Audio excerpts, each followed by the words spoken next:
আমি Ghatal master plan করতে পারছিলাম না বলেই আমি 2024-এ রিজাইন করেছিলাম, সবাই জানে, এবং পার্লামেন্টে লাস্ট বক্তৃতাও তাই রেখেছিলাম।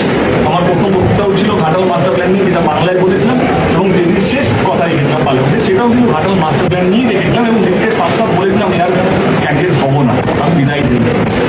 অভিষেক এবং দিদি আমাকে ডেকেছিলেন এবং তারা বলছেন তুমি কি চাও, আমি মিথ্যে কথা বলতে পারবো না ঘাটাল মাস্টার প্ল্যান নিয়ে।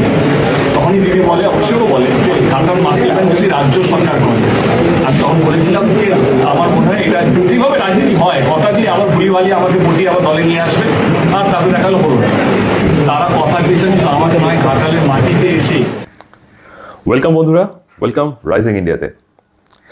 গত একদিন আমি শ্যুট করতে পারিনি, আপনাদের কাছে কোনো খবর নিয়ে আসতে পারিনি, তার জন্য প্রথমেই মার্জনা চেয়ে নিচ্ছি। বেশ কিছু কাজ পড়ে যাওয়াতে, এবং এখন জানেন আজকে 9ই মে, এবং আজকে আমাদের মুখ্যমন্ত্রী আগেই নির্ধারণ হয়ে গিয়েছে গতকালকেই, শুভেন্দু অধিকারী এবং তার সমগ্র ক্যাবিনেট সদস্য যারা আছেন তারা সবাই আজকে শপথ গ্রহণ করবেন। এখনও সেটা হয়নি, তার প্রক্রিয়া শুরু হয়ে গিয়েছে। গতকালই দেশের বিভিন্ন প্রান্ত থেকে, বিভিন্ন রাজ্য থেকে বিভিন্ন মুখ্যমন্ত্রীরা তারা চলে এসেছেন, এবং অত্যন্ত গুরুত্বপূর্ণ যারা কর্তা ব্যক্তিরা আছেন তারাও কিন্তু চলে এসেছেন। গতকাল আমাদের স্বরাষ্ট্রমন্ত্রী অমিত শাহ পর্যন্ত চলে এসেছেন, আজকে প্রধানমন্ত্রী নরেন্দ্র মোদীও চলে আসছেন। তো একটা সাজো সাজো রব সারা রাজ্য জুড়েই কিন্তু চলছে, বিশেষত কলকাতায় ব্রিগেড প্যারেড গ্রাউন্ডে আজকে এই অনুষ্ঠান হতে চলেছে। তো আমরা পশ্চিমবঙ্গবাসী হিসেবে সত্যি সত্যি অত্যন্ত ভাগ্যবান বলে মনে করছি নিজেদের, যে শুভেন্দু মহাশয়ের মতন, শুভেন্দুবাবুর মতন একজন মুখ্যমন্ত্রী আমরা পাচ্ছি, এবং সঙ্গে একটি অত্যন্ত কার্যকরী ক্যাবিনেট সদস্য, একটি ক্যাবিনেট মন্ত্রীরাও কিন্তু সেরকম আমরা পাচ্ছি। তো এই জন্য সত্যি আমি অত্যন্ত ব্যক্তিগতভাবে অত্যন্ত কৃতজ্ঞ। যাই হোক, এই যে এত সুন্দর একটা মন্ত্রিসভা হতে চলেছে, এবং অলরেডি কিন্তু আচ্ছা, আরও একটা তথ্য আপনাদের জানিয়ে রাখি, যে রাজ্যের যে বকেয়া 2700 কোটি টাকা ছিল প্রাপ্য কেন্দ্রীয় সরকারের কাছ থেকে, সেটা কিন্তু এই শপথ গ্রহণের আগেই কেন্দ্রীয় সরকার পাশ করে দিচ্ছে এবং হাতে তুলে দিচ্ছে আমাদের এই একদম সদ্য গঠন হওয়া রাজ্য সরকারের হাতে। গতকালই রাজভবনে রাজ্যপালের হাতে, আমাদের মাননীয় রাজ্যপালের হাতে মন্ত্রী গঠন করার যে আবেদন, সেটা কিন্তু মন্ত্রিসভা গঠন করার যে আবেদন, সেটা কিন্তু তুলে দেওয়া হয়েছে। আমাদের শ্রদ্ধেয় শুভেন্দুবাবুই সেটা রাজ্যপালের হাতে প্রথা মেনে, রীতি মেনে সেটা তুলে দিয়েছেন। সঙ্গে সমীরবাবু ছিলেন, সমীর ভট্টাচার্য ছিলেন, সবাই ছিলেন, অনেকেই ছিলেন। এখন ঘটনা হচ্ছে যে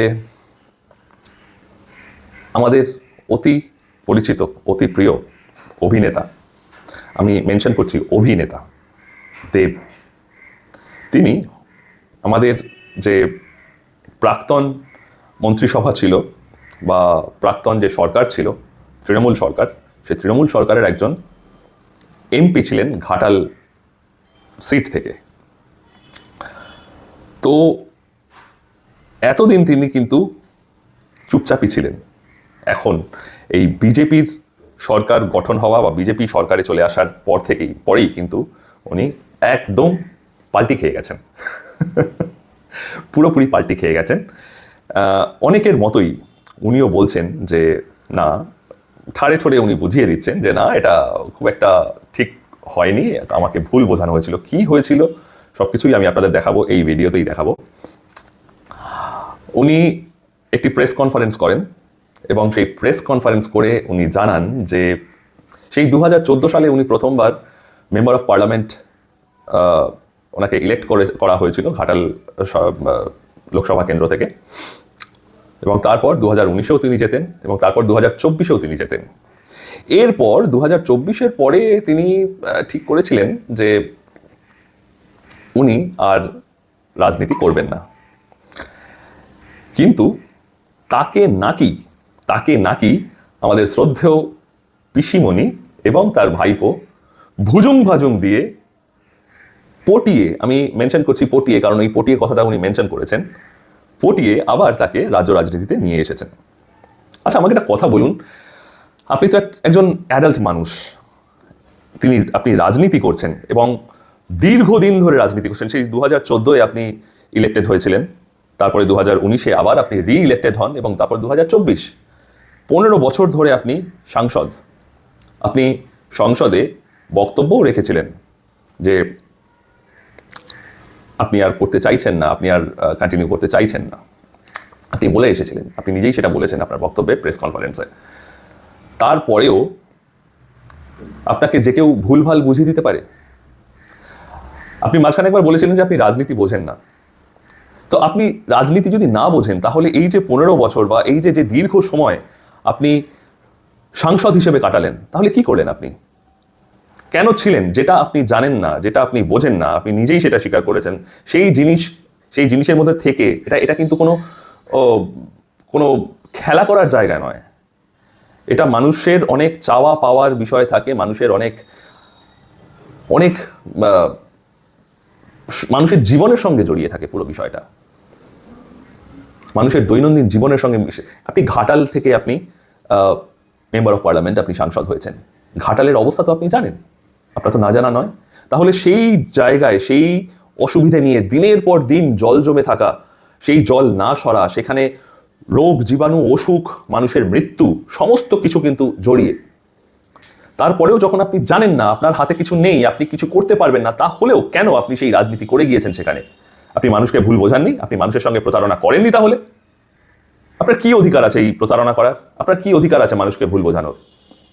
আপনি অভিনয় জগৎ থেকে এসেছেন, আপনি একজন শিল্পী, সেটাই আপনার জগৎ, সেটাই আপনার কাজ। আপনি সেখানেই ফিরতে চেয়েছিলেন।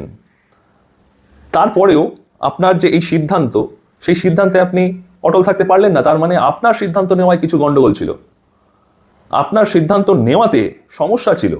আপনি আপনার সিদ্ধান্তে অটল থাকতে পারেন না, স্টিক থাকতে পারেন না। আপনার আত্মবিশ্বাসে কিছু খামতি ছিল।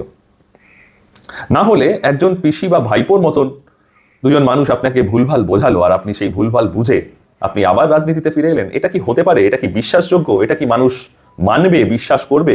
কোনোদিন নয়। কেন ভুল বোঝাচ্ছেন? আপনারা মানুষদের এত বোকা ভাবেন কেন? মানুষরা কি ঘাস খায়? নিশ্চয়ই নয়। এবং আপনার এই দ্বিচারিতা, আপনার এই মিথ্যেবাদিতা, এটা তো মানে খুব সহজেই ধরা পড়ে যাচ্ছে, সামনে চলে আসছে। আপনি যতই প্রেস কনফারেন্স করুন, আপনি যতই যা কিছু করুন, এটা তো কোনো কিছু ধোপে টিকবে না। এই সমস্ত করে নিজেদের হাস্যাস্পদ করেন নিজেরাই। এবং আজকে কিন্তু তৃণমূল দলটির অস্তিত্ব বিলোপ হতে চলেছে, বিলোপ হয়েই গেছে বলা যায়। পাকিস্তান এবং বাংলাদেশের মতন দেখবেন একদিন সেলফ ডিস্ট্রাক্টেড হয়ে গিয়েছে। সেই দলের সাংসদ হিসেবে যদিও আপনার এই অ্যাক্টিভিটি, আপনার এই কাজ খুবই সাজুজ্যপূর্ণ, কোনো সন্দেহ নেই তাতে। শুধু এই যে আপনার দীর্ঘ রাজনৈতিক অ্যাক্টিভিটির যে সময়টা, এই সময়টা কিন্তু আপনি জেনে রাখবেন, আপনি মানুষদের, শুধু ঘাটালের মানুষদের নয়, আপনি কিন্তু সমগ্র পশ্চিমবাংলার মানুষকে, সমগ্র ভারতবর্ষের মানুষকে আপনি ভুল বুঝিয়ে প্রতারিত করে গিয়েছেন। এবং এই প্রতারণার জবাব কিন্তু মানুষ হয়তো আগামী লোকসভা নির্বাচনেই দিয়ে দেবেন আপনাকে। যাই হোক, আর কথা বাড়াচ্ছি না। দেব কি বলেছেন সেই প্রেস কনফারেন্সে দেখে নিন এই ভিডিওটিতে। আর আপনাদের সুচিন্তিত মতামত আমরা জানতে চাই এই ভিডিও কমেন্ট বক্সে। সাথে থাকুন রাইজিং ইন্ডিয়ার, দয়া করে সাবস্ক্রাইব করে নিন চ্যানেলটি এবং শেয়ার করুন যথাসম্ভব বেশি করে এই সমস্ত ভিডিওগুলো। সাথে থাকবেন এবং সঙ্গে রাখবেন রাইজিং ইন্ডিয়াকে। দেখা হচ্ছে সামনের ভিডিওতে। আমি ঘাটাল মাস্টার প্ল্যান করতে পারছিলাম না বলেই আমি 2024-এ রিজাইন করেছিলাম, আপনারা সবাই জানেন। এবং পার্লামেন্টে লাস্ট বক্তৃতাও তাই রেখেছিলাম। আমার প্রথম বক্তৃতাও ছিল ঘাটাল মাস্টার প্ল্যান নিয়ে, যেটা বাংলায় বলেছিলাম, এবং যেদিন শেষ কথা রেখেছিলাম পার্লামেন্টে, সেটাও কিন্তু ঘাটাল মাস্টার প্ল্যান নিয়েই রেখেছিলাম। এবং যেদিকে সাফ বলেছিলাম আর ক্যান্ডিডেট হবো না, আমি বিদায় চেয়েছি। অভিষেক এবং দিদি আমাকে ডেকেছিলেন এবং তারা বলেছে তুমি কি চাও? আমি মিথ্যে কথা বলতে পারবো না ঘাটাল মাস্টার প্ল্যান নিয়ে। তখনই দিদি বলে, অভিষেকও বলে, যে ঘাটাল মাস্টার প্ল্যান যদি রাজ্য সরকার করে। আমি তখন বলেছিলাম যে আমার মনে হয় এটা যেভাবে রাজনীতি হয়, কথা দিয়ে আবার ভুলিভালি আমাকে পটিয়ে আবার দলে নিয়ে আসবে, আর তারপরে দেখালো হলো। তারা কথা দিয়েছেন শুধু আমাকে নয়, ঘাটালের মাটিতে এসে